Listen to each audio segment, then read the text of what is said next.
Bonjour et bienvenue.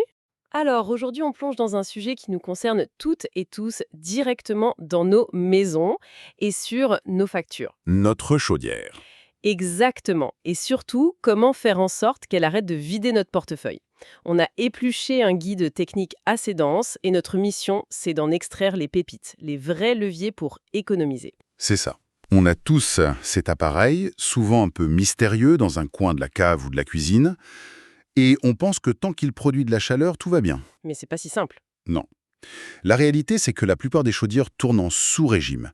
C'est un peu comme avoir une voiture de sport et ne jamais dépasser la deuxième vitesse.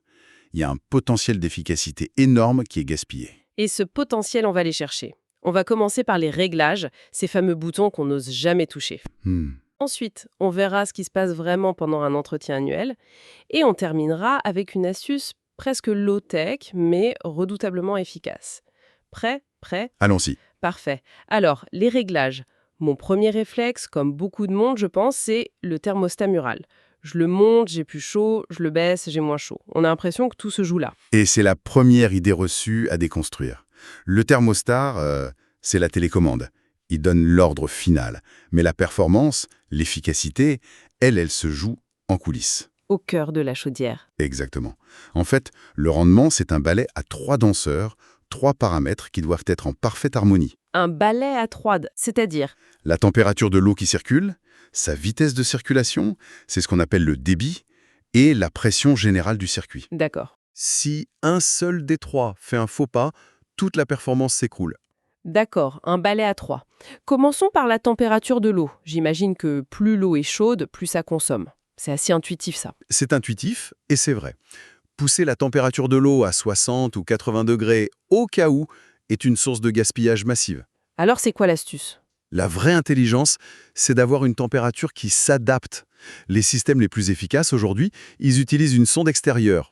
La chaudière ne chauffe plus l'eau à une température fixe, elle la module en fonction du froid qu'il fait dehors. Ah, c'est malin.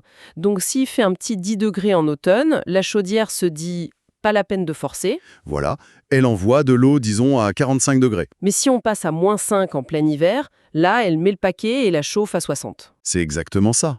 C'est une approche proactive. La chaudière anticipe le besoin au lieu de réagir brutalement quand le thermostat se met à crier au secours, il fait froid. Et ça c'est déjà un gain d'efficacité majeur. Absolument. D'accord, premier danseur maîtrisé, passons au deuxième, le débit, la vitesse de l'eau. J'avoue que c'est plus abstrait pour moi, mais ça doit avoir un lien avec ce problème que tout le monde connaît, Lequel? le radiateur du fond du couloir qui est toujours tiède alors que celui du salon est brûlant. Tu mets le doigt sur le problème central. C'est précisément ça. Il faut imaginer le circuit de chauffage comme un réseau sanguin. D'accord. Le débit, c'est la vitesse à laquelle le sang, ici l'eau chaude, circule pour irriguer tous les organes, donc les radiateurs. Si le débit est mal réglé, trop faible par exemple, L'eau arrive fatiguée. voilà. Elle perd toute son énergie en cours de route et arrive déjà tiède aux radiateurs les plus éloignés. Et si le débit est trop fort, hein, c'est possible aussi. Oui. Et si le débit est trop rapide, c'est l'inverse. L'eau passe tellement vite dans le radiateur qu'elle n'a pas le temps de lui céder sa chaleur. Ah oui, Elle fait son tour et revient à la chaudière encore très chaude. La chaudière interprète ça comme un signe que la maison n'a pas besoin de beaucoup de chaleur. Et elle risque de s'arrêter trop tôt. alors que la pièce n'est pas encore chaude. C'est un dialogue de sourds en fait. Complètement. Un dialogue de sourds qui mène à des zones froides et des zones surchauffées. Et notre réflexe, c'est de monter le thermostat général, ce qui ne fait qu'aggraver le problème. Un vrai cercle vicieux. Un cercle vicieux qui fait exploser la consommation pour un confort médiocre. L'équilibrage hydraulique, c'est le nom de cette opération, est fondamental. Température, débit, reste le troisième danseur. La pression. Là, c'est un peu plus concret. On a tous déjà vu ce petit cadran sur la chaudière, le manomètre. Oui, c'est notre fenêtre sur l'état de santé du circuit. Le point de repère est simple. Quand le chauffage est éteint, l'aiguille doit être dans la zone verte. En général, entre 1 et 1,5 bar. D'accord. Il faut voir la pression un peu comme la tension dans un pneu de vélo. J'aime bien l'analogie. Développe. Pas assez de pression dans un pneu et ça n'avance pas, on pédale dans le vide. Pour le chauffage, une pression trop basse, sous 1 bar, c'est pareil. L'eau n'a plus assez de poussée pour monter jusqu'au radiateur de l'étage. Et la chaudière, j'imagine, se met en sécurité. Précisément. Elle détecte un problème et coupe tout pour éviter la casse. Et à l'inverse, trop de pression, ça. Trop de pression dans le pneu, on risque l'éclatement. Dans le circuit, une pression trop haute, au-dessus de 2 bars, mais une contrainte inutile sur tous les composants, les joints, les soudures. D'accord, donc c'est cet équilibre qu'il faut surveiller. Et si on constate un déséquilibre, si on est dans le rouge? Les actions de base sont assez simples. Pression trop basse, c'est souvent qu'il manque un peu d'eau. Il y a une petite vanne de remplissage pour en rajouter doucement. Ok. Et si elle est trop haute? Là, il faut évacuer un peu d'eau. La méthode la plus simple, c'est de purger un radiateur. On ouvre la petite vis en haut jusqu'à ce que de l'eau sorte et on surveille le manomètre en même temps. Ça semble accessible. Mais j'imagine que pour le réglage fin du balai à 3, il vaut mieux ne pas jouer à l'apprentie sorcière, hein? Absolument.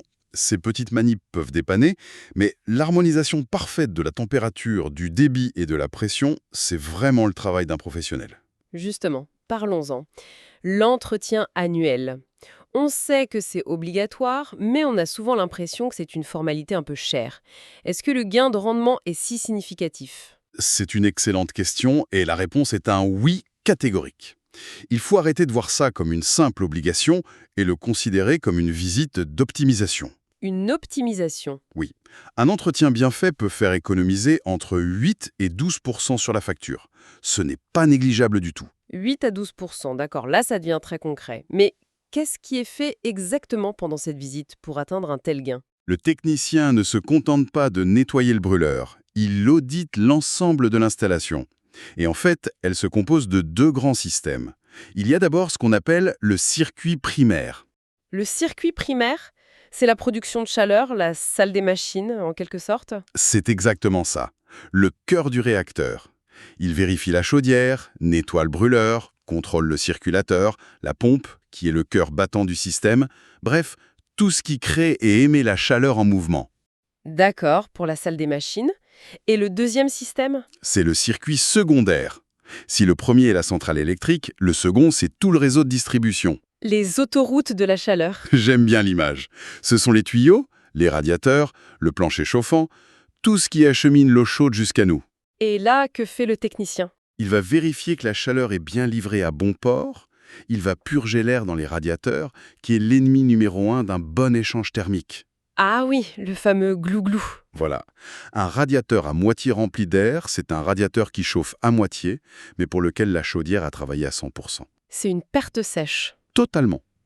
C'est cet examen complet, de la production à la livraison, qui restaure le rendement d'origine et, en plus, prolonge la durée de vie d'appareil. C'est beaucoup plus clair. On n'achète pas juste une vérification, on achète une remise à niveau des performances. Bon, on a vu les réglages fins et l'entretien. Reste notre troisième point, l'astuce un peu low-tech, le calorifugage. Un mot un peu barbare. Oui, mais l'idée est toute simple, non? L'idée est d'une simplicité biblique. Il s'agit d'isoler les tuyaux de chauffage, c'est tout. On les enveloppe avec des manchons isolants. L'objectif? S'assurer que la chaleur produite arrive bien jusqu'au radiateur sans se perdre en chemin. C'est comme vouloir transporter du café brûlant du rez-de-chaussée au 2e étage. On ne le ferait pas dans une tasse en papier. On prendrait un thermos. Voilà. Le manchon isolant, c'est le thermos de notre tuyau. C'est une excellente image. Mais est-ce que la perte de chaleur est si importante que ça sur un tuyau nu? Elle est colossale. Surtout si ces tuyaux traversent des zones non chauffées. Pense à la plupart des installations. La chaudière est dans une cave à 10 degrés ou un garage à 8 degrés. Et les tuyaux d'eau chaude à 60 degrés parcourent des mètres dans cet environnement glacial. En fait, ces tuyaux agissent comme des radiateurs qu'on n'a jamais demandés, et ils chauffent des pièces où l'on ne vit pas. Ils chauffent les araignées de la cave. Exactement. Ils chauffent les araignées et les cartons du garage. C'est une déperdition d'énergie pure. Chaque calorie perdue en route est une calorie que la chaudière a dû produire en consommant du gaz ou du fioul. Et qu'elle devra reproduire en plus. Le calorifugage, ces manchons en mousse qu'on trouve partout, coupe court à ce gaspillage. L'investissement est minime, mais les économies sont immédiates et permanentes. Et ce qui est intéressant, c'est que c'est une solution universelle. Ça marche sur n'importe quelle chaudière. Absolument. Vieille chaudière au fioul, pompe à chaleur dernier cri, la physique de la perte de chaleur est la même pour tout le monde. C'est sans doute l'action la plus rentable qu'on puisse entreprendre. Parfait, je pense qu'on a une vision très claire. Si on devait synthétiser, le secret, c'est pas un grand geste unique, mais une combinaison de 3 attentions. D'abord, on a cet art de l'équilibre. Le fameux balai à 3 des réglages, température, débit, pression. Ensuite, le deuxième pilier, l'entretien annuel, vu non pas comme une contrainte, mais comme une vraie cure de jouvence pour tout le système. C'est ça, de la salle des machines jusqu'au dernier radiateur, pour garantir que la performance reste au top. Et enfin, troisième pilier, Cette astuce si efficace, s'assurer que la chaleur ne s'échappe pas en cours de route. Le calorifugage. Au final, on se rend compte que l'optimisation n'est pas une action, mais la gestion d'un système. S'occuper d'un seul aspect, c'est bien, mais c'est la synergie des trois qui crée une vraie efficacité énergétique. Et tout ça, ça soulève une question pour aller plus loin. On a passé tout ce temps à apprendre comment produire la chaleur le plus efficacement possible et comment l'acheminer sans perte. On a fait la moitié du chemin. Oui. Mais une fois que cette chaleur si chèrement produite arrive dans le salon, combien de temps y reste-t-elle? C'est la question à 1 million. L'étape logique suivante, c'est de s'interroger sur l'efficacité de l'enveloppe du bâtiment. L'isolation des murs, des fenêtres, du toit. Forcément. Après tout, une chaudière ultra performante qui chauffe un logement mal isolé, c'est un peu comme essayer de remplir un seau percé avec le meilleur tuyau d'arrosage du monde. L'eau rentre très vite. Mais elle ressort presque aussitôt.